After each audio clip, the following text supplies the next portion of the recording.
I walked out of my family reunion dinner last night, not just because of the cruel words my father spat at me, but because I had something far worse to expose. It wasn't just about being a loser anymore. It was about showing them who the real loser was, and who had been playing everyone all along. The evening started like any other reunion dinner. My family gathered in the grand dining room of my father's sprawling mansion, clinking glasses and exchanging meaningless pleasantries. The golden chandelier above us cast a warm glow, and everyone seemed to be in high spirits. But I had a sinking feeling that something was about to shatter that facade, and I had no idea it would come from my father. Thomas Price, the man I had spent my entire life trying to please, stood up from his seat at the head of the table. I watched as he raised his glass, his smile wide and arrogant. He always had a way of commanding attention, as though the entire room existed for his approval. And on that night, he thought he had the perfect speech prepared.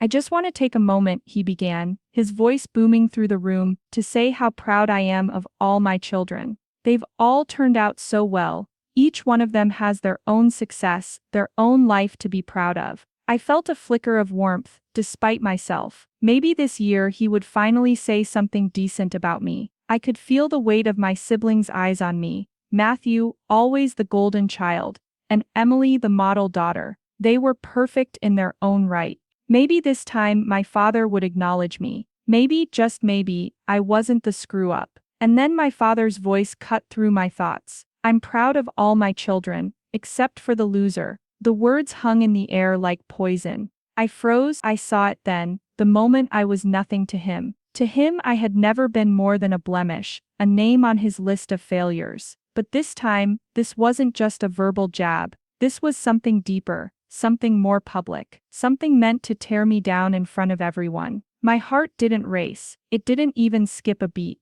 I had heard those words before. It wasn't the first time he had humiliated me. I could feel the heat in my cheeks, but I didn't flinch. I knew better than to let my father's cruelty get under my skin. But that wasn't enough anymore. This was the moment I had been waiting for. The moment where I took back control. Standing up, I grabbed the envelope from my bag. I didn't even look at him. I just slid it across the table, right in front of him, where everyone could see it. His smile faltered. The sudden silence that followed was suffocating. My siblings looked at each other, exchanging confused glances. Janet, my stepmother, the ever-present smile glued to her face, didn't even flinch. She was used to this. The calm facade that hid the tension between her and my father.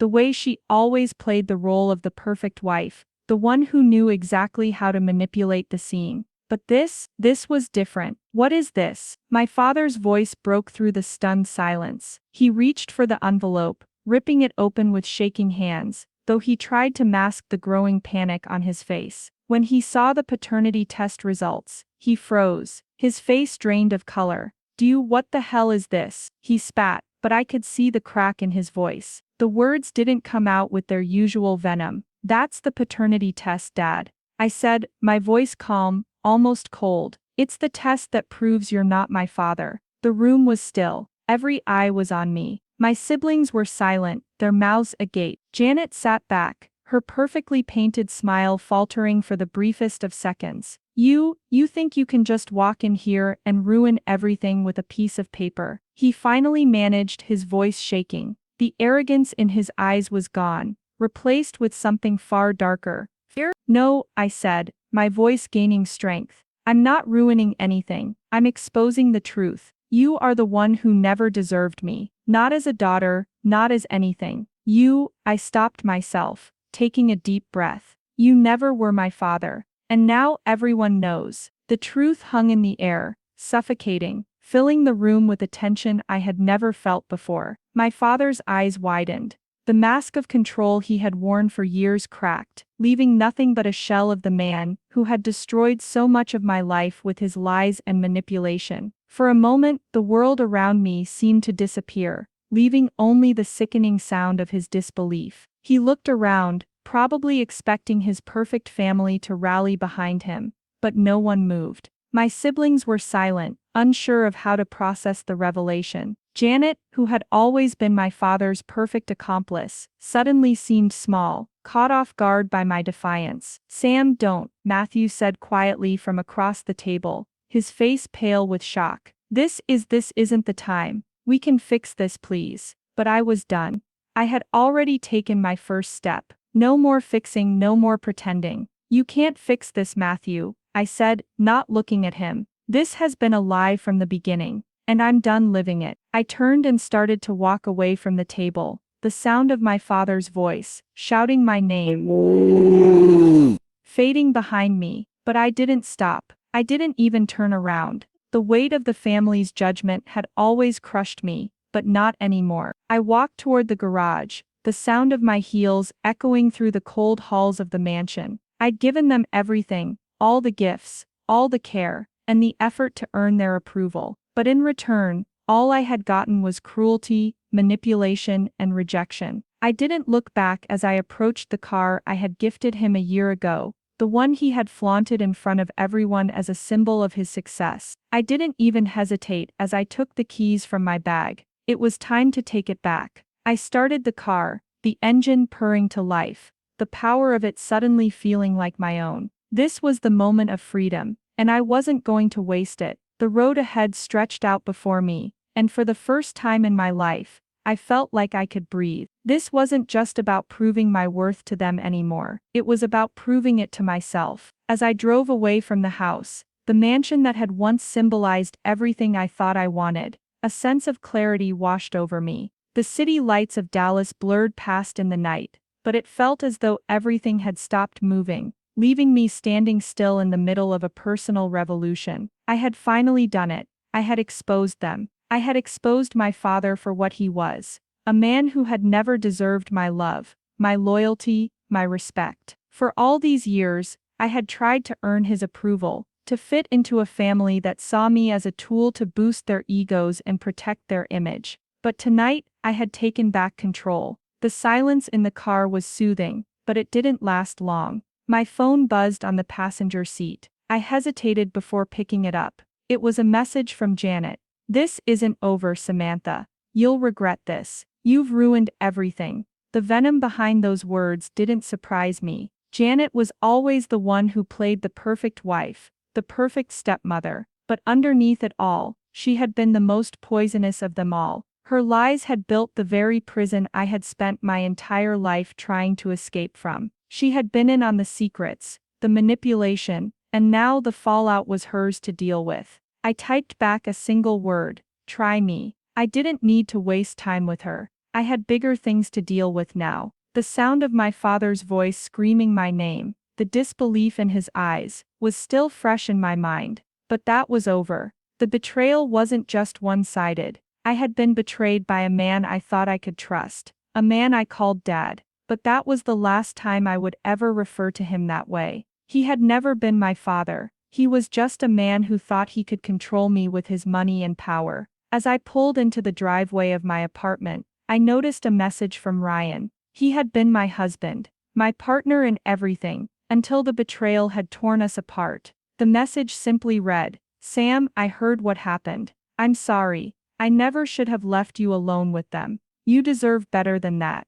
My heart twisted with conflicting emotions. Ryan and I had shared so much, so many dreams, so many promises. But when things fell apart, when he cheated on me, I walked away. No matter how sorry he was now, it didn't change the truth. It didn't change the fact that he had shattered something I thought was unbreakable. I didn't reply. Instead, I grabbed my phone and sent a text to Jessica, my closest friend. "I'm done. It's all out in the open. I've taken back everything." In the response came within seconds. "I knew you would. You're stronger than them, always have been." It was a reminder I didn't need, but it felt good to hear. Jessica had been with me through the darkest days of my life. She knew exactly what my father had put me through, the emotional toll, the manipulation, the endless criticisms that had made me second-guess everything I did. And now it was over. I had taken control back. The thought was intoxicating. I sat in the silence for a while, letting it wash over me. For the first time, I wasn't just a victim of their cruelty. I was the one in charge. The power was mine now. But even as I relished in that realization, I couldn't ignore the nagging thought in the back of my mind. What was next? The following days were a blur of media appearances, reporters calling, and news outlets blowing up with stories about the Price family. My father's business empire was in free fall, with every headline exposing his financial misdeeds. But that wasn't all that was being uncovered. I had seen the papers, the statements from the offshore accounts, the shady dealings my father and Janet had been involved in for years, but something still didn't feel right. This wasn't just about money and business. There was something darker hiding beneath the surface, something I hadn't even fully grasped yet. On the third day after the family reunion, I met with Robert Hensley, the private investigator. He had been helping me dig deeper into the financial mess my father had left behind. Hensley was a man of few words, but when he spoke, you listened. We met in his office, a cramped space with piles of paperwork everywhere. Each file labeled with a different name, a different case. The air smelled like stale coffee and cigarette smoke, but Hensley didn't seem to notice. He handed me a thick manila folder, and I felt the weight of it before I even opened it. Sam, he started, his tone cautious. I've been digging into this for weeks, and there's something you need to see. I opened the folder, and my stomach twisted. There were more bank records, and something else. A file from a doctor's office. A medical record. This is about your mother, Hensley said, his voice low. I've traced the payments. Your father had her medical records altered. My heart skipped. What are you talking about? Hensley slid the document across the desk, and I felt the air grow heavy. It was dated 3 months before my mother's death. The cause of death had been marked as cancer, just like the doctors had told me. But this record wasn't part of the original diagnosis. It had been forged. Your father paid for a doctor to falsify the cause of death, Hensley explained. Your mother's death was not natural, Sam. Your father made sure she was gone before she could expose his secrets. I felt the world spin around me. My mother's death. I had always known there was something wrong about it, but I had never dared to confront it. I had buried the feelings deep, trying to move on with my life. But now, the truth was staring me in the face, as cold and hard as the paper in my hand. Why would he do that? I asked, my voice shaking. Hensley leaned forward, his eyes hard. Your mother knew too much. She knew about the deals your father was making, the fraud he was involved in. She was a threat to everything he'd built. The world seemed to crumble around me. The anger, the heartbreak, it was too much to process. I'm going to destroy him, I said, the words coming out more calmly than I felt. He has no idea what's coming. Hensley didn't reply, but his eyes met mine with understanding. He didn't need to say anything. I was already on the path to vengeance, and nothing would stop me now. The days that followed felt like an endless blur. My phone never stopped buzzing. Messages from reporters, my half-siblings, and even the occasional apology from people I didn't care to hear from anymore. But the most unsettling were the texts from Matthew. Sam, please. This isn't the way to do this. You're going to ruin everything. Dad's falling apart. You don't want to be the one who's responsible for that. The guilt I might have once felt for him, my perfect older brother, was gone. If anything, his messages only fueled my anger. For years Matthew had been the family's golden child, the one who could do no wrong, the one who always had my father's approval. He couldn't see what I had been going through all these years. He couldn't feel the weight of the insults, the manipulation, and the constant comparison to his supposed perfection, but none of that mattered now. I was beyond guilt. I had exposed the lies, and there was no taking it back. And my father's empire was crumbling by the second. I could already hear the whispers of his financial misdeeds, the stories about offshore accounts, fraudulent investments, and shady deals. But as much as that gave me satisfaction, I knew this wasn't the end. I needed to make sure it all fell apart. I needed to destroy him. The following morning, I met with Robert Hensley again. He had called me late last night with more news. As he handed me another stack of documents, I felt the tension building in my chest. Whatever he had uncovered now, it would only push me further down the path I was already on. I've got more details for you, Hensley said, his eyes grave as he slid the folder across the table.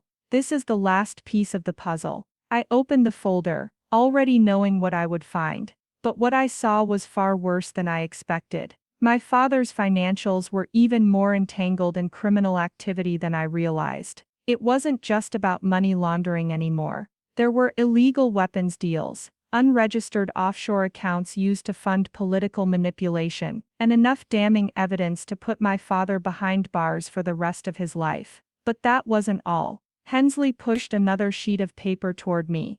This one was an audio recording. "We intercepted this yesterday," he said, watching my face as I read through the transcript. "It's your father, speaking to someone about your mother." I felt a knot form in my stomach. This was it, the moment I had been waiting for, yet dreading. I hit play on the recorder, and the voice that came through was unmistakably my father's. "I had to do it, Janet. She was going to ruin everything. She was too close to the truth. She knew too much about the deals I was making. If she had lived, it would have been over for us." I froze, unable to breathe for a moment. The reality of my mother's death wasn't just some distant memory anymore. My father had killed her, not just by his neglect, but by his direct actions. He had orchestrated it. He had made sure she was out of the picture before she could tear down everything he had worked for. "You're ready to do what needs to be done?" Hensley's voice brought me back to reality, his face full of quiet resolve. I could feel the fury rise inside of me, and it wasn't just about my mother's death anymore. It wasn't just about the money. It was about everything. The years of lies, the manipulation, the betrayal. This was bigger than anything I had ever imagined. "Yes," I said, my voice calm but burning with hatred. "Let's finish this." I spent the next few days preparing everything I could. Hensley was working with the authorities now, and I was pulling the final strings. I had made sure that every piece of my father's empire was exposed to the media. The leaked documents, the audio clips, the secret accounts, everything was going to come crashing down on him. It was time to put it all out there, for everyone to see. But something else had been brewing under the surface. A part of me that wanted more. As I sat in my apartment, scrolling through the news feeds and watching the unfolding disaster, I got a call. It was Matthew again. This time his voice was different, haggard, desperate. "Sam, please. You don't have to do this," he pleaded. "I've been talking to Dad, and he's falling apart. He's not handling this well. You're pushing him too far." The words hit me harder than I expected, but they didn't break me. Instead, they just reinforced the realization I had been ignoring for so long. Matthew wasn't just my brother. He was another pawn in my father's game, and now he was trying to manipulate me into backing down just like Dad always had. Maybe he should have thought of that before he spent my whole life making me feel worthless. I replied coldly, my fingers tightening around the phone. Maybe he should have thought of that before he ruined everything. There was a long silence on the other end. "You're making a mistake, Sam. I never thought you'd go this far." I didn't care. My mind was already set. My father had to fall, and I would be the one to make sure it happened. The day the media exposed everything, the weapons deals, the political bribery, the offshore accounts, I was in front of a camera, watching as the world began to tear apart the Price legacy. My father's empire was done. Every story, every accusation, every truth I had uncovered came flooding into the public eye like a tidal wave. But it wasn't enough. I wasn't just going to sit back and let this be the end. I had one more move to make, something that would tie everything together and ensure my father couldn't escape. I met with the press later that afternoon. As I stood before the cameras, I could feel the weight of the audience watching me, but I didn't flinch. This was my moment to make them all see the truth. "I am not a victim anymore," I began, my voice steady, unwavering. "I am not the one who needs saving. The Price family has been built on lies, deceit, and manipulation, but today that ends. This is about more than just my father.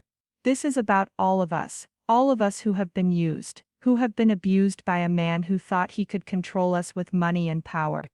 I paused, letting the words sink in. "I'm done with that. This is the last chapter of the Price family, and I'm the one who's writing it." The press conference was everything I had hoped for. As I walked out of the room, I could feel the weight of it lifting off my shoulders. The truth was out. There was no going back. The world had seen my father for what he truly was, a criminal hiding behind a facade of wealth and power. And I had made sure of it. But as satisfying as that moment had been, the reality of what I had done began to set in. My father's name, once a symbol of strength and success, was now tarnished beyond repair. The stories had spread like wildfire, and the fallout was already starting. The media frenzy was just the beginning. What came next would be even worse. Still, it felt good. It felt right. Every part of me that had been buried beneath his cruelty, his control, was finally free. But there was one last piece of the puzzle to complete. One last move that would solidify my revenge. I didn't know what I expected when I walked into the law office the next morning, but when Robert Hensley handed me the final document, I knew that it was the one thing I needed to tie everything together.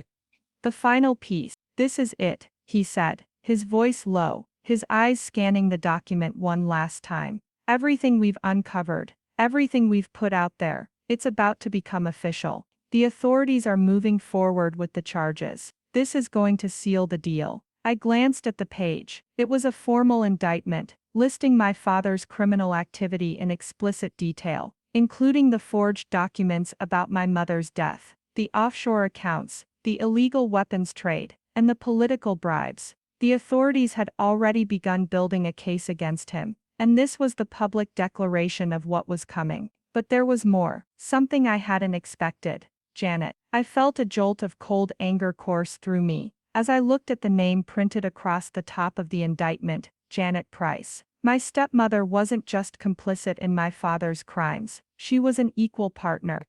And every lie she had told, every manipulative move she had made to secure her place in my father's life, was coming back to haunt her. I had expected her to be the first to fall. I had expected her to try to distance herself from him the moment the truth came out, but she hadn't. She had stood by him, all while hiding the darkest secrets. Now she was just as guilty as he was, and the law would show no mercy. You need to go public with this, Hensley said, pulling me from my thoughts. This is the final step. Once this hits, it'll be over. They won't be able to escape. I nodded, feeling a grim satisfaction building inside me. My revenge wasn't just about exposing them. It was about making them pay for every lie they had told me. It was about dismantling everything they had built on the backs of their lies. That night, the media storm hit again. The public outrage was overwhelming. The authorities were now officially involved, and the entire Price family was under investigation. The accusations were endless, but what shook the world the most was the revelation of my mother's death. My father had orchestrated her death, had actively worked to ensure she never had the chance to expose his criminal activities. But it wasn't just about the murder. It was about the fact that he had gotten away with it for so many years. The manipulation, the deceit, the control, it had all been part of his game, and I was done being his pawn. But it wasn't just the press that had taken notice. My siblings Matthew and Emily were silent now, each of them grappling with the consequences of the lies they had been raised to believe. Emily had tried to defend our father in the beginning, but even she couldn't ignore the truth anymore. And Matthew, he had tried to call me, begging me to stop, to take down the story, but I couldn't. It was too late. Days passed, and the pressure on my father grew unbearable. The authorities were closing in. His businesses were under investigation, his accounts frozen, his assets seized. And then came the call that would change everything. I was sitting in my apartment, just as I had been every day since the press conference, when my phone rang. It was Matthew. "Sam, you have to listen to me," he said, his voice tight, frantic. He's losing it. He's not handling this well. He's making threats. He's going to ruin everything, Sam. You have to stop." I couldn't help but feel a pang of something. Maybe it was sympathy, or maybe it was just the echo of the brother I once knew. But that feeling quickly faded when I remembered the way he had stood by our father all these years. "No, Matthew," I said, my voice cold. "It's too late for that. He's made his choices, and now he has to face the consequences. I'm not going to stop." "You don't understand," he said, his voice trembling. "This is bigger than you think. If you keep going, You're going to destroy everything. You're going to destroy me too. I'm not the one destroying things, Matthew. I shot back. It was your father who built this empire on lies and cruelty. It was him who destroyed us, not me. I'm just the one who's pulling the trigger. There was silence on the other end of the line. I could hear his breath quickening, the sound of him choking on words that he couldn't say. Finally he spoke, his voice quieter now. I don't know who you are anymore, Sam. Good, I said, the words bitter.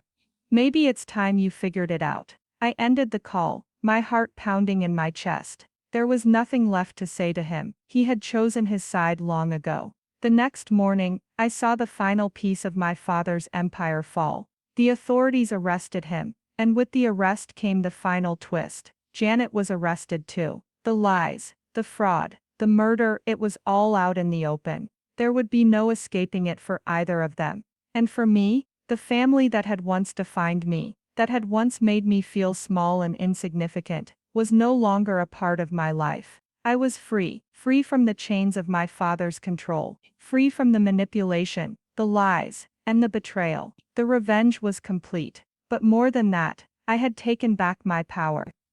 And I was no longer the loser my father had always labeled me. I was the one who had won. The weeks after the arrests felt surreal. My life, once dictated by my father's shadow, was now a blank canvas. The wreckage left in the wake of my father and Janet's fall was almost poetic in its devastation. His businesses crumbled, his accounts frozen, his name forever tarnished.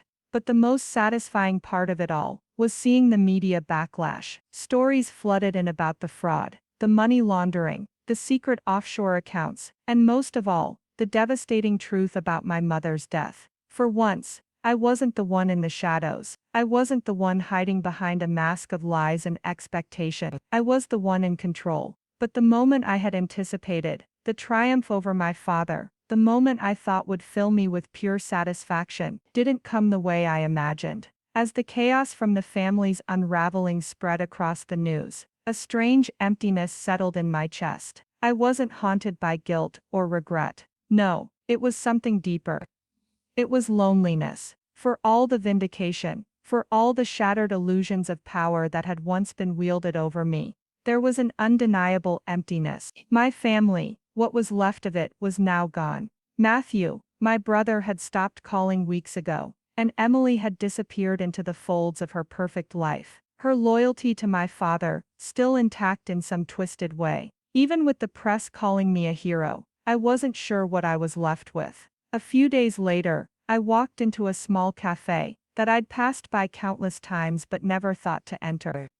I was tired of my apartment, tired of the silence, and I needed a change of scenery. The warm scent of coffee and pastries hit me the moment I stepped through the door. It was exactly what I needed. I stood in line, absently checking my phone for any updates on my father's case, when I saw her, Alicia, the barista from the cafe I used to visit regularly, when things were quieter. She had always been a kind face, someone who offered a listening ear when I needed to vent, even though we had never really become close. Sam, she said, flashing a welcoming smile as she saw me. It's been a while. How are you doing? I shrugged, offering a half-hearted smile. I'm surviving, taking it one day at a time. Alicia's smile faded slightly as she noticed the exhaustion in my eyes. She leaned forward, her voice softer. I heard about everything, with your family. It must be a lot to process. I nodded, unsure of how to explain it. I thought I would feel different, you know? I thought that once I exposed everything, once I had my revenge, I'd feel like I finally had control. But I don't. She gave me a thoughtful look, studying me for a moment before responding. Sometimes, even when you win, you can feel like something's missing. That doesn't mean you haven't come a long way, Sam. You've done something most people would never be able to do. But now, you have to figure out who you are without all of them. Her words hit me harder than I expected. Alicia didn't know the half of it, but I realized she was right. My entire identity had been built around trying to fit into a family that had never accepted me. I had been trying to fill a hole with their approval, and now, I was staring at the hollow space where it used to be. You're right, I finally said, the weight of it all hitting me. I don't know who I am anymore. Alicia's expressions softened. It's okay to not know. It's okay to take time and figure it out. You're not just Sam Price, the daughter of Thomas Price anymore. You're Sam, just Sam, and that's enough. I didn't know if I believed it yet, but hearing it from her felt like a first step. Maybe it wasn't about winning the battle anymore. Maybe it was about building a life for myself that had nothing to do with the toxic legacy I had inherited. That night, after a long day of interviews and making arrangements for the media fallout, I lay in bed, scrolling through my social media. There were still stories coming in, some calling me a hero, others calling me a villain. It didn't matter. In the end, they were just opinions. I was the one who had to live with my decisions. And my phone buzzed with a message. It was from Matthew. "Sam, I don't know how to fix this, but I need to talk to you. Can we meet?" I stared at the message for a long time, my thumb hovering over the screen. I hadn't spoken to him since the day I exposed everything to the press. He hadn't come to me when everything hit the fan, and I had no idea what he wanted now. But something inside me stirred. There had to be something left, something still tethering me to the family I once tried so hard to be part of. I agreed to meet him the next morning. The meeting was awkward from the moment he sat down. Matthew, the once charming and confident brother I had grown up with, was a shell of the person I remembered. His face was haggard, his clothes slightly disheveled, and there was a sense of defeat in the air. "I never thought you'd go this far, Sam," he said, his voice barely above a whisper. "But I get it now." I don't know what to say. "Why now?" I asked, my tone sharper than I intended. "Where was this when everything was falling apart? Where were you when I needed someone to stand with me?" He looked away, guilt flashing across his face. I didn't know how to fix it. I didn't know what was happening, and when everything came out, I didn't know who I was anymore. I've spent my whole life trying to be the perfect son, the perfect brother. I didn't know what to do when it all came crashing down. I sat back in my chair trying to process his words. It was like he was speaking to a stranger, not the sister who had loved him for years. "I'm not who you thought I was, Matthew," I said, the words feeling heavier than I expected. "I'm not going to be your perfect sister anymore. I don't need to fit into that mold. I need to build my own." He nodded, swallowing hard. "I understand, I don't want to lose you." "You didn't lose me," I said, more gently now. "You were never the one who needed to be fixed, Matthew. But now, I'm fixing myself. And that's all that matters." I left the cafe feeling lighter, but also more uncertain. There were no grand reunions, no moment where everything fell into place. But it was a step. Maybe it was the first of many. The Price family was a thing of the past, but Sam Price, whoever she became, was just beginning. The days that followed the meeting with Matthew felt like a fog lifting. I had spent so many years in the shadow of my family's name, constantly struggling to be accepted, always fighting for their validation. But now, with my father's empire in ruins and the truth exposed for the world to see, I was forced to face a new reality. I wasn't just Sam Price, daughter of Thomas Price. I was Sam, an individual, a person who had the power to choose her own path. I'd spent so much time building my identity around their lies and manipulation that I had no idea what I wanted for myself. But the more I thought about it, the more I realized how much I had been holding back. I could start over. That's when I decided to take the next step. I couldn't stay in the same apartment, the same life I had built around my father's shadow. I needed something new, something just for me. I'd spent years in real estate, handling the big properties, the high-end deals, the houses that weren't my own. But now I wanted to find something that felt personal. A place I could call my own, not just another investment. A home. I started researching apartments and homes around the city, looking at places that were more than just buildings. They had to have character, a feeling of warmth and possibility. The world was my oyster now, no more pretending to fit into a role I never wanted. I found it a small but perfect townhouse on the edge of town. It wasn't the biggest, but it had this incredible charm to it. The exposed brick walls, the cozy kitchen, and the big windows that let in tons of natural light. It felt like home the moment I stepped inside. I made an offer almost immediately. The process of buying the place was a blur. I hired a lawyer, dealt with the paperwork, and within weeks I had the keys to my very own space. It felt surreal. For the first time in my life, I was making decisions that were entirely my own. I knew I wasn't completely healed from everything that had happened. The betrayal from my father, the lies from my family, the way they had torn me down. But each day that I spent in that new townhouse, I felt more and more like the person I had always been meant to be.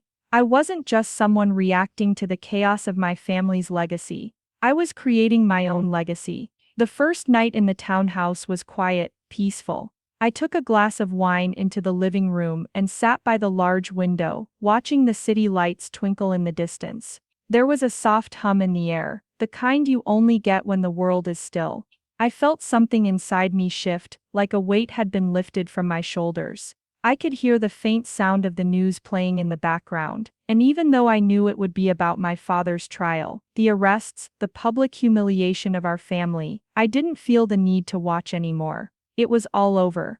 I was done. The phone buzzed on the coffee table, pulling me out of my thoughts. It was Alicia. I saw the news today. Your father is a mess, but I think you already knew that. How are you doing? Really? I smiled at the message. Alicia had been a constant source of support, someone who had never judged me, never tried to tell me how to fix everything. She had let me be me. I'm doing okay. It feels like a fresh start. Her reply was quick. You've earned it. Whatever happens next, you've got this. You're not just someone's daughter anymore. You're Sam. I sat back, letting those words sink in. For so long, I had been someone else. I had been someone's daughter, someone's sister, someone's pawn in their game. But now, I was Sam. Just Sam. As the weeks went by, the media frenzy died down. My father's trial continued, but it was almost like background noise to my life now. There was still the occasional headline about the Price family. My name still tied to the chaos, but it no longer held power over me. I was moving forward. I focused on my new home, decorating, making it mine in a way I'd never done before. Each piece of furniture, each picture I hung, felt like an act of defiance. This was my life, and no one would tell me how to live it anymore. I started making connections, reaching out to people in the real estate industry who I had never had the time to meet when I was working for my father's company. I started doing deals on my own terms. I wanted to build something real, something that wasn't tainted by my family's legacy. It wasn't just about revenge anymore. It was about freedom, independence. But even as my new life began to take shape, there was still something missing. Something I hadn't expected.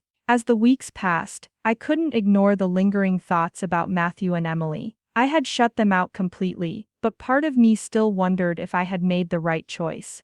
I remembered their faces, the years of shared holidays and family dinners, even the moments of laughter before everything went wrong.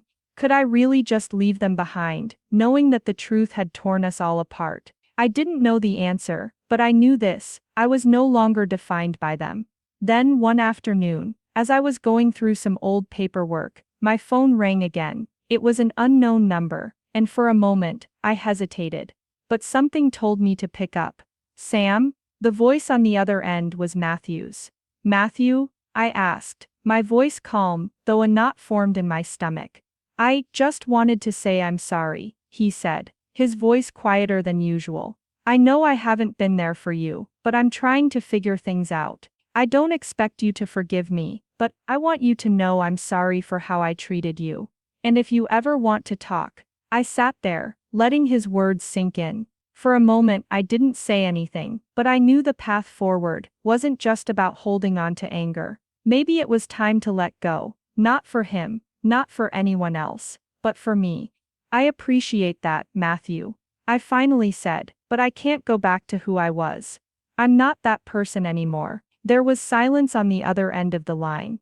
I get it, he said softly. I just wanted you to know, you've always been my sister. The line went quiet for a moment, and I realized something. I didn't need to forgive him, and I didn't need to fix everything. All I needed was to keep moving forward, to keep building the life I wanted, without the baggage of the past. I know, Matthew. Take care of yourself, I said, then hung up. I stood up from the couch, walking over to the window. The sun was setting, casting a warm glow over the city. It was time to live for me now. I was no longer a shadow of the Price family. I was Sam, and whatever came next, I was ready for it. The next few months flew by in a whirlwind of change. I continued to settle into my new life, embracing the freedom that came with each passing day. My townhouse, once just a distant dream, had become a sanctuary.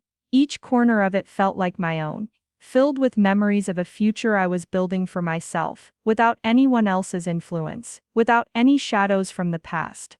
I immersed myself in my work, signing new deals, and managing properties that were finally mine, not tied to my father's empire or legacy. There was a thrill in doing everything on my own terms, in making decisions based solely on what I wanted, without any outside pressure. For the first time in my life, I felt empowered, but despite all the success, something still lingered beneath the surface. I had taken everything my family had thrown at me, and come out on top, but I still hadn't figured out the most important thing, who I was now, without them. It was a Sunday afternoon, when Alicia came by to visit, her usual bright energy filling the air, as she walked in with coffee cups in hand. "How's the queen of real estate?" she asked, plopping down on the couch, without waiting for an invitation. "Busy," I replied with a smile, taking the coffee she handed me. "But good, really good actually. The latest deal went through, and I'm feeling like I'm finally on track." Alicia raised an eyebrow, looking me over like she could see straight through me. "You know, it's great that you're finding your groove with work, but there's something else I can feel in the air. You're still carrying something, Sam. I know you're strong, but you've been through a lot. You don't have to keep pretending like everything's fine." I leaned back on the couch, staring out the window at the skyline. She was right. On the surface, everything was great. My work was thriving. I had my own space, my own future to build, but there was still that part of me, buried deep inside, that couldn't shake the emptiness. "I don't know what to do with all this," I admitted, my voice quiet. "I've spent so much time trying to prove something to everyone else. I don't know who I am without them. Without the fight, without the chaos." Alicia nodded, her eyes softening. "Sam, you've been fighting for so long. Fighting for your father's approval. Fighting for your place in that family. I think it's time to stop fighting." I looked at her, confused. "Stop fighting? What do you mean? You've spent your whole life trying to fit into a mold that was never meant for you. You thought that when you broke free, everything would just fall into place. But maybe the hardest part isn't the revenge or the freedom. Maybe the hardest part is figuring out who you are, without all the noise." Her words hit me like a punch to the gut. Without all the noise.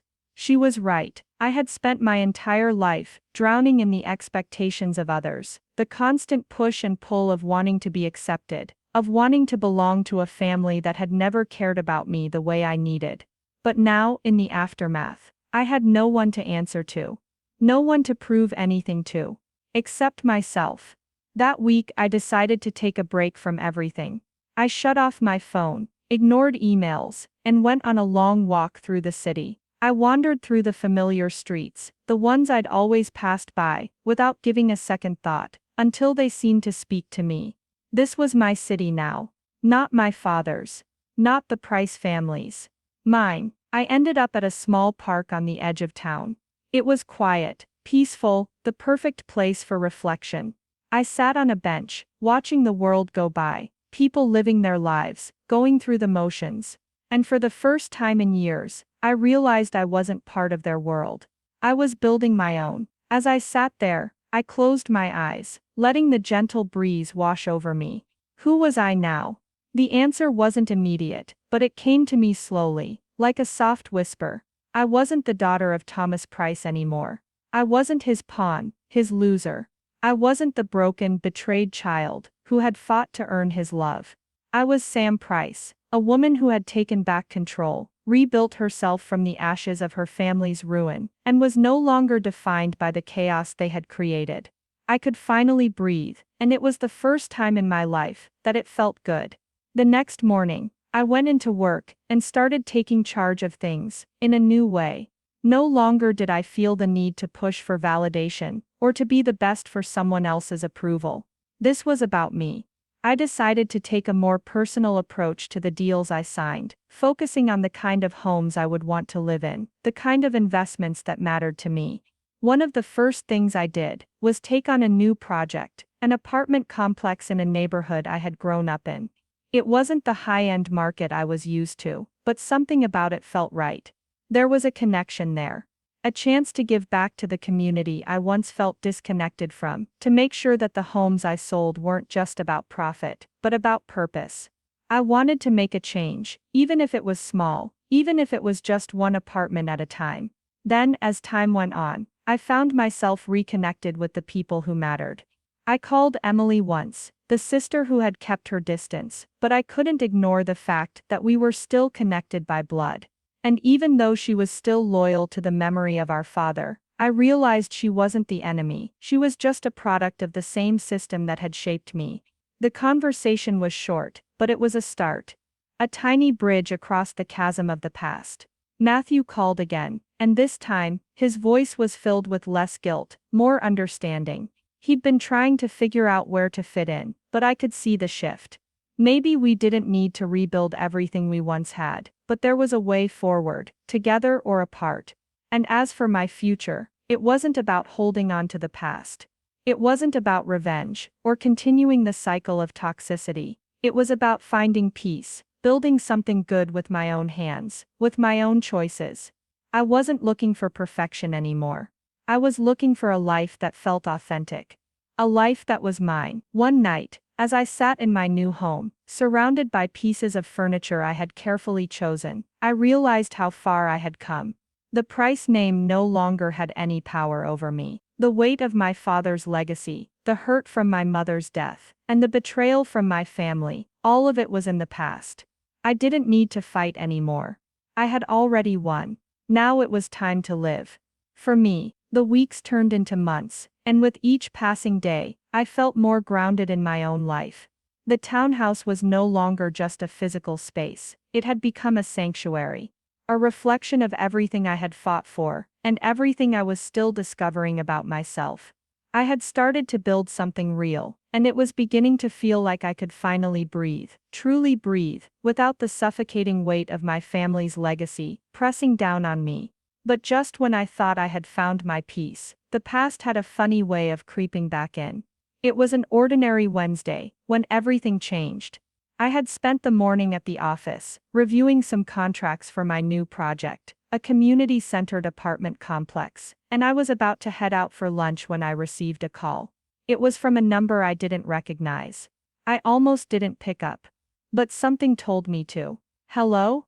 Is this Samantha Price? The voice on the other end was familiar, but not one I expected to hear again. Matthew. A wave of irritation hit me immediately, but I didn't let it show. It is. What do you want? I know this isn't easy to hear, he said, his voice strained, but I need your help. I felt a tightening in my chest. Help? Why on earth would I help him? After everything he had done, after the way he had tried to silence me, to convince me to stop exposing the truth, I had no interest in getting involved with him, or anything to do with the Price name anymore. Matthew. You've got to be kidding. I replied, my tone flat. You had your chance. I'm not the one you can come to when everything goes to hell.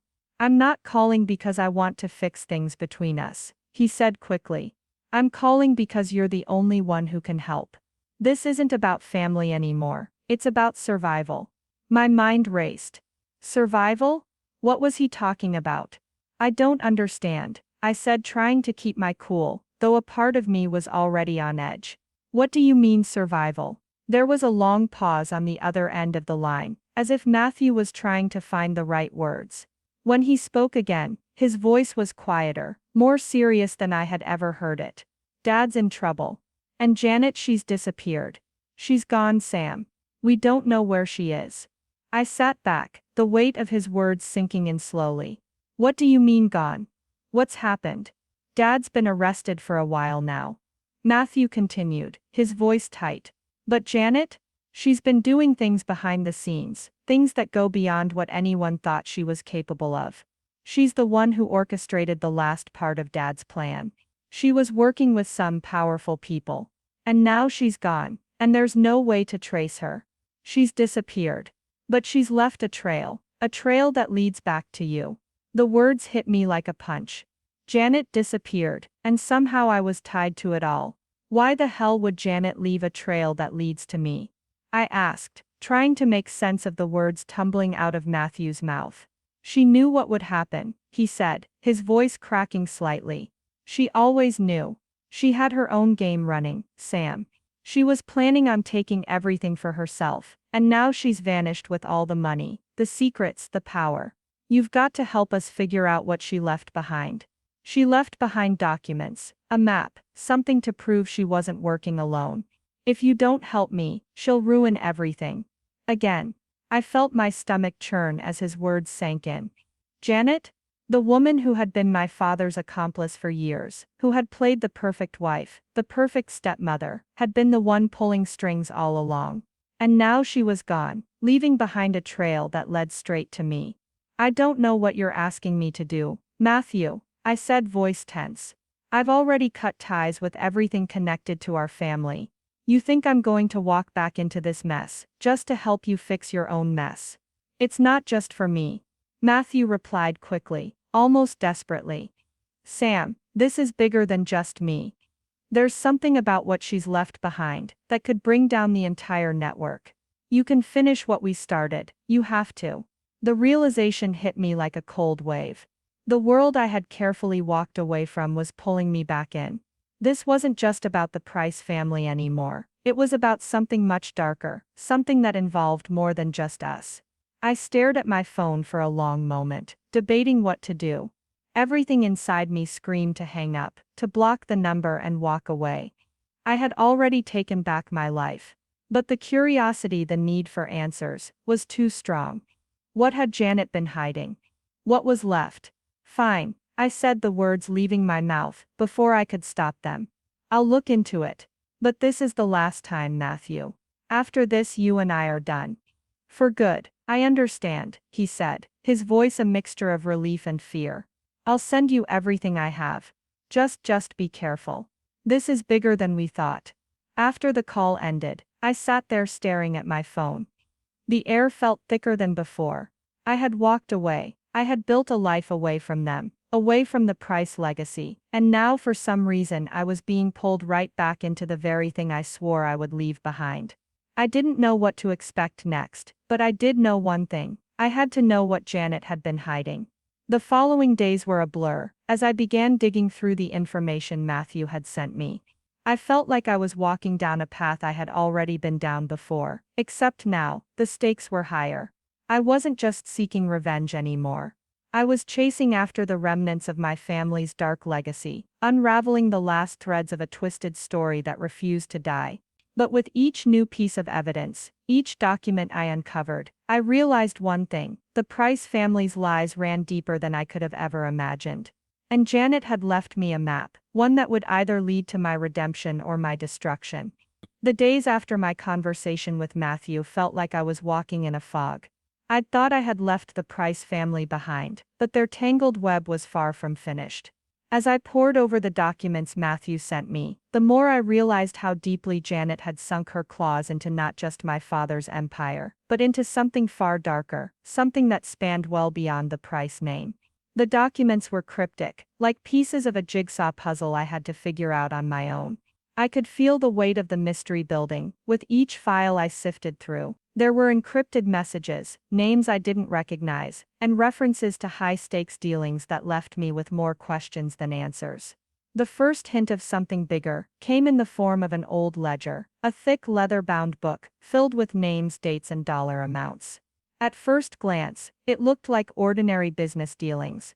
But the further I dug, the more I realized these weren't just financial records. These were bribes, payoffs, and hidden transactions that spanned continents. And then, the name appeared. Vincent Rinaldi.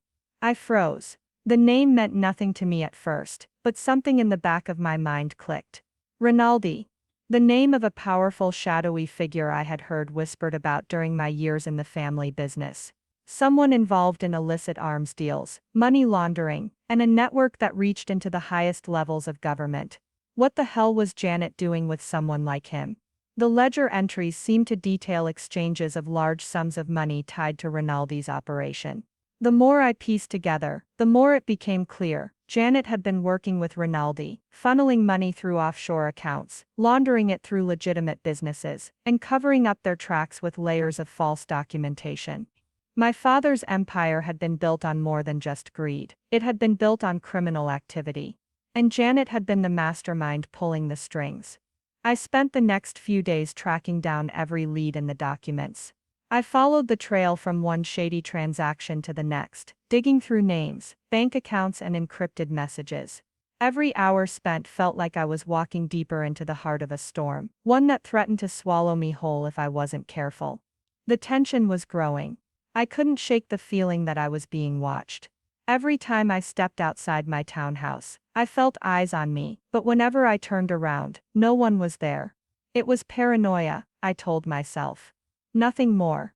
But as I sat in my office one evening, reviewing some old records from the Price family's financials, a sharp knock on the door startled me. I looked up to see Hensley, the private investigator, standing in the doorway, his expression unreadable. "Mind if I come in?" he asked. "Sure," I said, gesturing to the chair across from me. "What's going on?" He shut the door quietly behind him, then sat down, leaning in with a serious look on his face. "I've been looking into some of the things you've uncovered. I think you're starting to get closer to something dangerous." I narrowed my eyes. "Dangerous how?" He hesitated, then pulled a thick folder from his bag and slid it across the table. "You're not the only one looking into Janet and Rinaldi. Someone's been watching you." My stomach dropped. I knew there had been something off. "You're not just looking at business deals anymore," Hensley continued, his voice low. "You've stumbled into something much bigger than you realize. The people Janet was working with, they're untouchable. If you keep going down this path, you're going to attract their attention in ways you don't want." I swallowed hard. "What do you mean untouchable?" "Rinaldi and his people are protected," he said, his eyes scanning the room as if he was waiting for someone to burst through the door. "They have connections in law enforcement, government, even the military. The more you dig, the more dangerous it becomes." I felt my heart race. I couldn't stop now, not after everything I'd uncovered. "So what do we do now?" Hensley leaned back in his chair, clearly deep in thought. "I've been tracking some of the people who are tied to this operation. If you want answers, you're going to have to confront them. But I warn you, Sam, this isn't like the Price family. These people don't play by the same rules." I spent the next few days wrestling with the decision. I could walk away, I could leave it all behind, and focus on rebuilding my life. I had already lost enough to this family. But a part of me, the part that had spent my entire life fighting, wasn't ready to back down. I had one choice. I had to face the people who had been pulling the strings. And I had to do it on my own terms. I contacted Hensley and arranged a meeting. I told him I was ready to take the next step. He gave me a nod, a grim understanding in his eyes. "If you're sure about this, we need to move fast. You don't have much time." I didn't have much time. Rinaldi and his network had already seen me poking around. They knew I was getting too close to the truth, and they wouldn't stop until they buried everything. And I couldn't let them win. The next few days felt like a blur of strategy and preparation. Hensley had connections with a few people on the inside, and we used those to get as much information as possible about Rinaldi's network. There were names, locations, and even surveillance footage that had been gathered over the years, all of it pointing toward a final confrontation that would either give me the answers I needed or end it all. The night before everything was set in motion, I sat alone in my townhouse, the weight of everything pressing down on me. It was too much. Too much history, too much danger. But I had no choice. Tomorrow I would go after Vincent Rinaldi. As I stood in front of my mirror readying myself for the night ahead, I caught my reflection. The woman staring back at me wasn't the same one who had walked into that family reunion months ago, and that version of me was scared, unsure of her place in the world, constantly seeking approval. But now I was Sam Price, the woman who had taken everything they tried to destroy and turned it into something new, and nothing was going to stop me now. The night was thick with anticipation as I stood in front of my townhouse, staring at the darkened streets, The air was cool, the kind of silence that made everything feel more intense. The weight of the moment settled over me. I had been here before on the edge of something dangerous, but this time was different. This time I wasn't just fighting for myself, I was fighting for the truth, for freedom. I glanced down at the encrypted file Hensley had sent me. It was a list of locations, safe houses, places where Rinaldi's men operated, places I had to infiltrate if I wanted to get close enough to find out what Janet had really been involved in. This wasn't just about getting answers anymore, it was about taking control. But I couldn't do this alone. Hensley had arranged for someone else to meet me at the first location. I wasn't sure who exactly, but if they were on our side, they were as important as Hensley.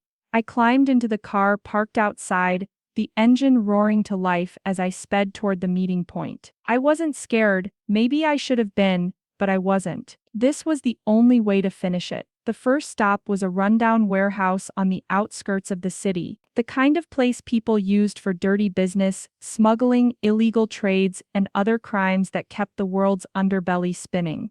This was where Janet's secret dealings had started, and this was where I would end it. I arrived before my contact did, so I parked at the edge of the lot and sat there watching the warehouse from a distance. It was a typical setup, abandoned, dark, and covered in grime. I knew it wouldn't take long for me to find the answers I was looking for. I just needed to trust my instincts and stay calm. Minutes later, a sleek black SUV pulled into the parking lot. A man stepped out, his silhouette barely visible against the headlights. I knew he wasn't here to make small talk. I got out of my car and met him halfway.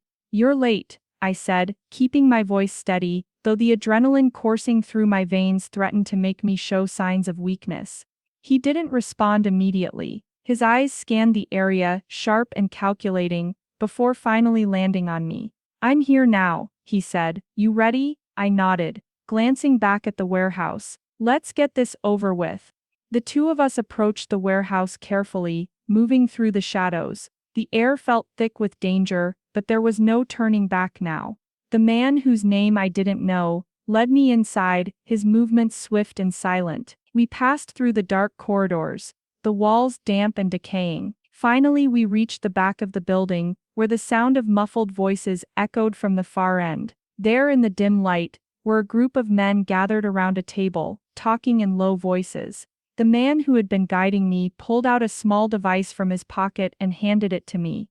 "You might want to listen to this," he whispered, then left me to take a few steps back. I held the device close to my ear, my breath catching in my throat as I heard the voices crackling through the static. "We can't let her get too close. Not now. She knows too much." A voice I recognized. "Rinaldi," the words hung in the air like poison. I had to take in what he was saying. "We take her out if she comes around again." Another voice said, low and gruff, "She's been digging through our operations, she'll ruin everything." I froze, my mind racing. Rinaldi knew I was close. He knew someone was poking around, and it seemed like they were preparing for a confrontation. I couldn't hesitate. This was it, the reason why Janet had disappeared. The reason she had left behind the trail I was following became clearer. She wasn't just protecting my father's empire. She had been part of something bigger, a criminal network spanning far beyond her. I had to act quickly. There was no time for hesitation. I slipped behind a stack of crates, my heart pounding as I waited for the right moment. The men around the table continued discussing their plans, unaware that they were being watched. I felt a burning desire to end it, to finish everything. I motioned to my contact, who had disappeared into the shadows. A signal. He nodded and started moving toward the other side of the building.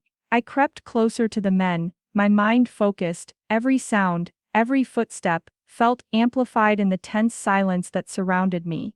I took a deep breath and moved quickly, ducking into a narrow hallway that led toward a back office. I knew I was getting closer. Janet had to be here somewhere. I could hear footsteps behind me. Someone was following. My heart raced again, the fear that had been simmering beneath the surface bubbling to the top. I didn't look back. I couldn't afford to. I reached the office door and turned the handle.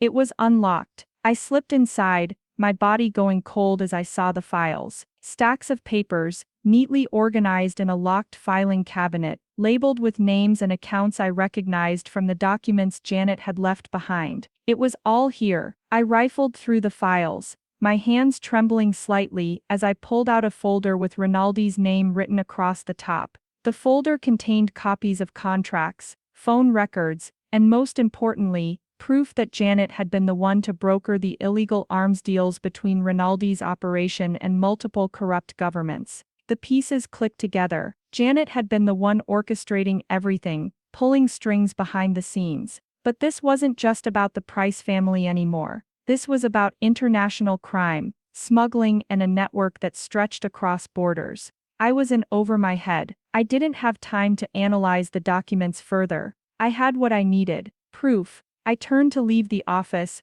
but just as I reached the door, I heard the unmistakable sound of footsteps behind me. I wasn't alone. I spun around to see one of Rinaldi's men standing in the doorway, a gun aimed straight at me. "Thought you could get away, huh?" he sneered. "This is the end for you, Sam." The gun in his hand glinted in the low light, but I wasn't about to let this be my end. Without thinking, I lunged at him, knocking the gun out of his hand. We struggled for a moment, but I managed to grab it, pointing it back at him. "Back off," I hissed, my voice low and steady. "I'm not the one who's going down tonight." The man raised his hands, backing off slowly. "You don't know what you're getting into, Price. If you keep going, we'll make sure you regret it." I didn't say anything. I simply kept the gun aimed at him, moving toward the exit. The files were still clutched in my hands, and I wasn't leaving without them. I made it out of the building, breathing heavily. My contact was waiting by the car, his expression tense. "Let's go now," I said, throwing myself into the passenger seat. I didn't look back. I couldn't afford to. As the car sped away from the warehouse, I knew things were about to escalate. I had started a fire, and now it was burning out of control. But I also knew one thing: the truth was finally within reach, and I wasn't going to stop until I had it all. The drive back to my townhouse felt like a blur. My heart was still racing, and my mind was running through the events at the warehouse on repeat. I had what I needed, the evidence, but as the adrenaline slowly began to ebb away, a cold sense of urgency settled in. I had crossed a line tonight, and there was no going back. I sat in the car, gripping the folder tightly as if it could somehow protect me from whatever came next. The man at the warehouse, Rinaldi's goon, had been clear about one thing: I was in deeper than I had ever imagined. They knew I was coming, and it wouldn't be long before they figured out I had gotten away with their precious documents. As we pulled into the driveway, I glanced nervously around. The street was eerily quiet, as it had been most nights since I moved in, but tonight it felt like the calm before the storm. I didn't know if anyone had been following me, if they were already setting a trap, but something told me to be prepared for the worst. I turned to the driver, who had been silent for the entire ride. "Do you have the contact information for Hensley?" I asked, my voice steady, though inside I was on edge. He nodded and quickly pulled out a small encrypted phone from his jacket. "I'll make the call," he said, his face unreadable. I stepped out of the car, the weight of everything crashing down on me. I wasn't just fighting for my freedom anymore. I wasn't just trying to get revenge on my father or Janet. This was bigger than that. I was up against a network of dangerous people who would stop at nothing to protect their interests. And now, I had something they would kill to get their hands on. Inside my townhouse, I locked the door behind me, and immediately went to the small desk where I kept my computer. I set the folder down on the table, my fingers trembling as I flipped through the documents one more time.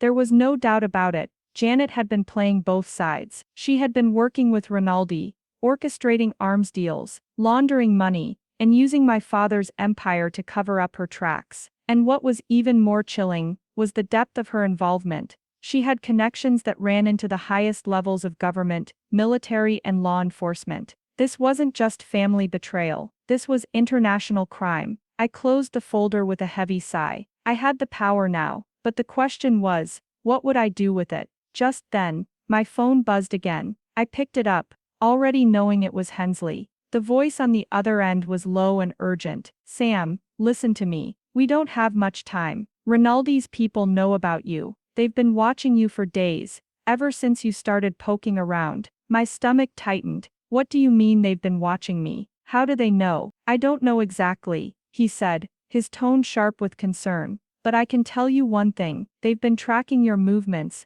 who you're meeting, what you're looking into, and they've got people everywhere. We need to get those documents to the authorities, fast, or they'll come after you next. I gripped the phone tighter, trying to keep my voice calm. I'm not going to just hand them over. They'll destroy everything. I know, Hensley replied, his voice grave. But it's not just about handing them over. It's about making sure you're safe while you do. I have a place where you can lay low for a while. It's the only way to keep them from getting to you. You need to trust me. I paused, looking at the folder. The weight of it felt heavier than before. My eyes flickered to the window, and I suddenly felt the eerie sensation that I was being watched. I couldn't afford to be paranoid. I needed to stay focused. Okay, I said, my voice steady now. But I'm not running from this. I'm finishing it. If I disappear now, I'm handing them everything. I can't do that, not when I'm this close. Hensley was silent for a moment. I understand, but the longer you wait, the worse it gets. They know where you are, and they won't hesitate to come after you. I closed my eyes for a brief second, weighing my options. Running was not an option, but I also knew that without proper backup, I would be walking straight into the lion's den. Okay, I said, feeling the weight of my decision settle in my chest. I'll follow your plan, but I need to know I can trust you. You have my word. I'll keep you safe, but you have to move quickly. We're out of time. I hung up the phone, grabbed the folder, and shoved it into a secure bag I kept hidden in the back of the closet. This wasn't just about family anymore. This was about my life, and I wasn't going to let anyone take it from me. The next hour was a blur of packing and preparing to leave. I didn't know how long I'd be gone, or what was waiting for me, but I knew I couldn't stay. The house felt like a trap, and I couldn't risk waiting around for someone to find me. My only chance was to move fast, get the information into the right hands, and find a way to expose everything, once and for all. Just as I was about to leave, the doorbell rang. My heart skipped. Who could that be? I peeked through the peephole, only to see Matthew standing on the other side. His face was pale, his expression full of worry. What the hell was he doing here? I opened the door cautiously, my instincts on high alert. What do you want, Matthew? I asked, not hiding the suspicion in my voice. He glanced around, clearly nervous. Sam, I need to talk to you. It's about Janet and Rinaldi. I felt a cold knot form in my stomach. What about them? Listen, he said, his voice low. I know you've been looking into things.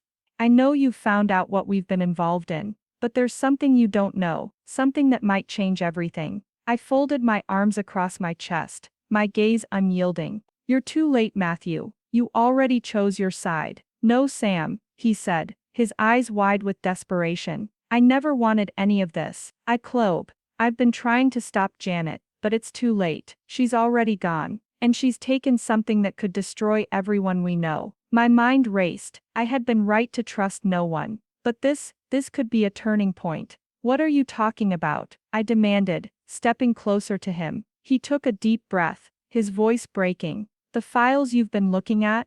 They're only part of the story. Janet was never going to stop. She was planning something huge, something that could bring down all of us. And I think it's already in motion. She made a deal with Rinaldi. And now it's out of our hands. My heart pounded. I had to know more. Where is she, Matthew? Where did she go? He looked around nervously, then whispered, she's at the old estate, the one your father used to have, before everything fell apart. If we don't stop her, she's going to burn it all down. I didn't hesitate. I grabbed the bag with the documents and stormed toward the door. This wasn't just about survival anymore. This was about stopping Janet, once and for all. The drive to the estate was a blur. My thoughts were racing, my mind still trying to piece together everything Matthew had said. Janet had been planning something far worse than I'd imagined. She had gone to extreme lengths to cover her tracks, pulling Rinaldi deeper into her web of lies and criminal dealings. If what Matthew said was true, we were running out of time. The estate was on the outskirts of town, a sprawling mansion that had once been a symbol of my father's power. It was isolated, hidden away from prying eyes. I had spent countless hours there as a child, but now it felt like a tomb, an empty shell of everything that had gone wrong in my life. I pulled up to the front gate, my hands tightening around the steering wheel, as the cold night air pressed in. The estate loomed ahead, dark and silent. The driveway was lined with trees, their gnarled branches casting long shadows in the dim moonlight. I stopped the car at the gate, staring at the large iron doors. This was it. Janet was inside. And if she had what Matthew said she did, I had to stop her before she could destroy everything I had worked for. I grabbed the bag with the documents, feeling the weight of it, everything I had been fighting for. All the years of pain, betrayal and loss, came down to this moment. The question wasn't just whether I could stop Janet. The question was whether I could stop the network that had used me as a pawn for so long. I stepped out of the car, moving swiftly toward the gate. It was locked. Of course, Janet had always been paranoid, but that wouldn't stop me. I pulled a small tool from my pocket, quickly picking the lock, and slipping through the gate. The sound of the lock clicking open was almost deafening in the stillness of the night. I walked down the long driveway, my steps echoing in the silence. The estate loomed ahead, a grand mansion with columns and tall windows. The front door was slightly ajar, as if it was expecting me. I didn't hesitate. I pushed it open, my heart racing. The interior of the mansion was dark, the grand chandelier casting eerie shadows on the walls. I moved cautiously through the halls, listening for any sounds, but there was nothing, no movement, no voices. It was unnervingly quiet. As I reached the main hall, I saw a faint light coming from under a door at the end of the corridor. The study. I approached the door carefully, gripping the handle. For a brief moment, I hesitated. What if this was a trap? What if Janet was waiting for me, ready to make her final move? But there was no turning back now. I had to confront her. I pushed the door open. Inside, Janet was sitting at the large wooden desk, her back to me. The room was bathed in the soft glow of a desk lamp, casting shadows across her face. She didn't turn around when I entered. Instead, she sat there, still, almost as if she had been expecting me all along. For a moment, I didn't say anything. I just stood there watching her, the years of anger and betrayal flooding back. Janet had been the one who had torn my family apart. She had been the one to push me to the edge, to make me feel like I was nothing. She had been the architect of so many of my worst memories. Finally she spoke. "You've come for me," she said, her voice cold and detached. "I knew you would eventually." "You knew?" I asked, my voice low, filled with rage. "You've been pulling the strings all this time. You've been lying to me, to my family. You knew exactly what you were doing." She turned in her chair, her eyes sharp and calculating. "I did what I had to do.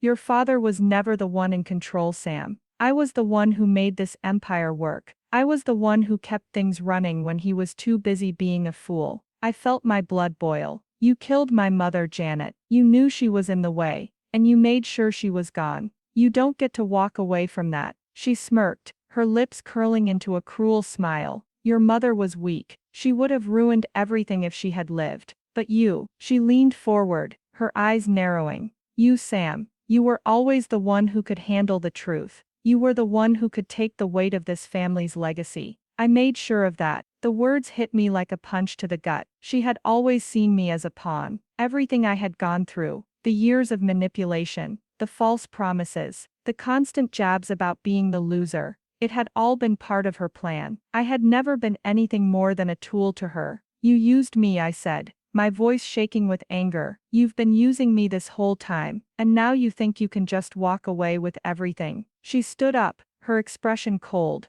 almost disappointed. "You think you can stop me, Sam? You think you have the power to take down everything I've built? You're a child." I felt a surge of rage rise within me. "No more." I reached into my bag and pulled out the files I had taken from the warehouse. The evidence I had gathered was solid. Proof of her criminal activities, the illegal deals with Rinaldi, the false documents she had forged. It was all there. I threw the files onto the desk in front of her. "It's over, Janet," I said, my voice steely. "You're not getting away with this. You've already lost." Her eyes flickered down at the files, but she didn't flinch. Instead, she picked up a pen from the desk and twirled it between her fingers. "You think this means anything? You think the law will take you seriously? They're bought. They're on my side." I didn't flinch, not anymore. Suddenly the door to the study burst open, and Hensley walked in, followed by two men I didn't recognize. Agents. Janet's expression shifted for the first time,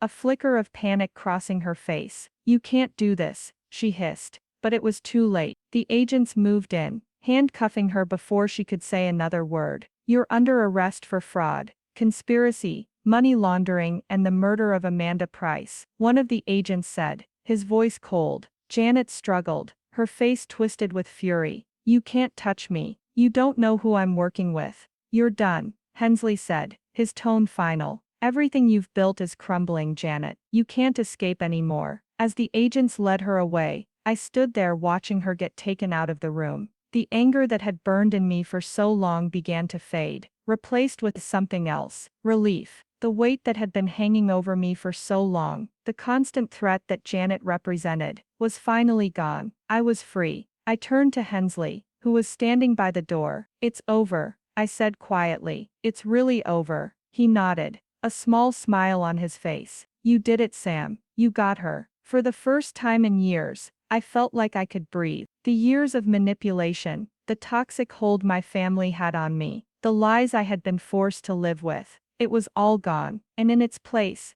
I had something I never thought I'd have: peace. The journey ahead wasn't going to be easy. The media would still be a storm to weather. The aftermath of Janet's betrayal would leave scars, and there would always be the lingering effects of my family's legacy. But I didn't care. I had taken control, and now it was time to live my life, my way. The aftermath of Janet's arrest rippled through my life in ways I hadn't expected. The media frenzy was relentless. Of course, headlines screaming about her criminal empire, her connections to Rinaldi, and the fall of the Price family empire. But it wasn't just the headlines that caught my attention. It was the way everything changed once the dust started to settle. For so long, I had lived in the shadows of my family's name. It had been the name that defined me, whether I wanted it to or not. Thomas Price, the great businessman, the tycoon who had built a legacy of wealth and power. And then Janet, the calculating stepmother, who had managed to entwine herself in his world.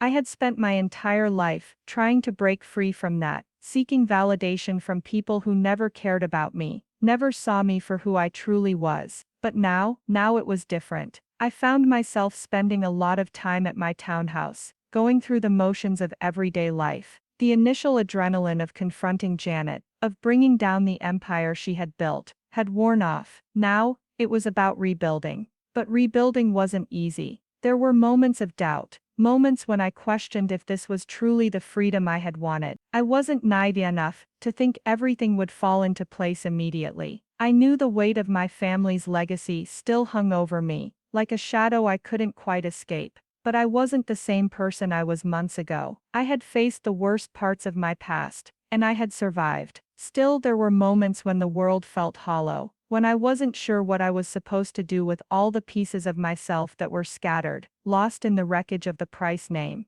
I spent a lot of time walking the streets of Dallas, visiting places I had never had the chance to appreciate before. The places my father had shielded me from, places that weren't about money or power, but real life, simple, honest people going about their daily business. It was in these moments, amidst the hum of the city, that I began to understand what I had been missing all these years. I didn't need a legacy to define me. I didn't need to prove my worth to anyone. What I needed was to find purpose on my own terms. Then one evening, I received an unexpected message. It was from Matthew. "Sam, I know I've messed up, but I wanted to let you know, things are shifting. The charges against Dad are going to stick. But I need your help, not for me. This time it's for what's left of the family." I stared at the message for a long moment, the weight of it sinking in. Despite everything that had happened, despite the years of manipulation and betrayal, Matthew was still trying to keep the family intact. I wasn't surprised, but I was also weary. I had done enough for them.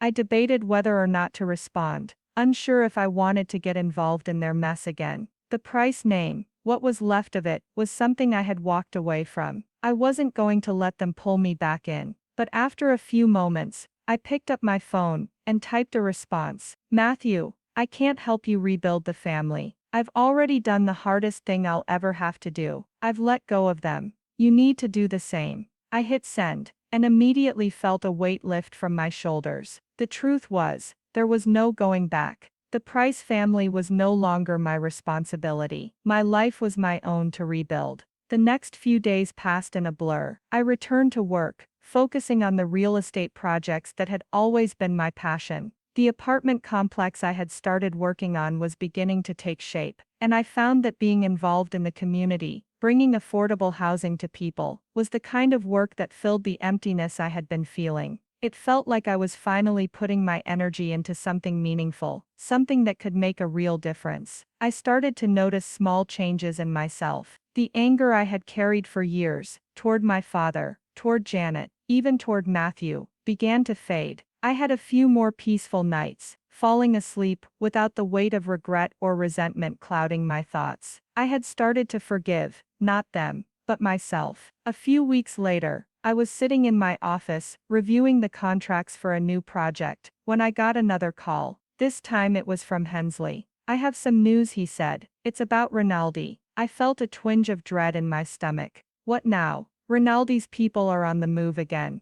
They're trying to get ahead of everything, trying to cover their tracks before the authorities close in on them. But we've got something they don't know about. My heart raced. "What do you mean? What do we have?" "There's a leak," Hensley said, his voice low. "Someone inside Rinaldi's operation is giving us information. They're going to help us take down the rest of the network. This is the final blow." I sat back in my chair, a sense of finality washing over me. It was really over. Rinaldi's network, everything Janet had been involved in, was coming apart at the seams, and I had been part of it. I had exposed it all, and now they were going to fall. The next few months were a whirlwind of legal battles, investigations, and the final unraveling of Rinaldi's empire. The agents Hensley had been working with began rounding up the remaining members of the network, dismantling their operations piece by piece. And as for me, I watched from the sidelines, feeling a strange sense of satisfaction. I had done what I set out to do. I had exposed the truth, but more than that, I had taken back my life. The Price family legacy, whatever was left of it, was no longer a part of my future. I had built my own future, one that wasn't tied to a name, a fortune, or a past I couldn't change. One evening, as I sat on the balcony of my townhouse, sipping a glass of wine and watching the sunset over the city, I realized something. I was free. The past was behind me, and I was no longer defined by the people who had tried to use me. I had built my own legacy, one I could be proud of. I wasn't just Sam Price, daughter of Thomas Price, anymore. I was Sam, a woman who had fought for herself, who had faced the darkest parts of her past and walked away stronger. And that was enough.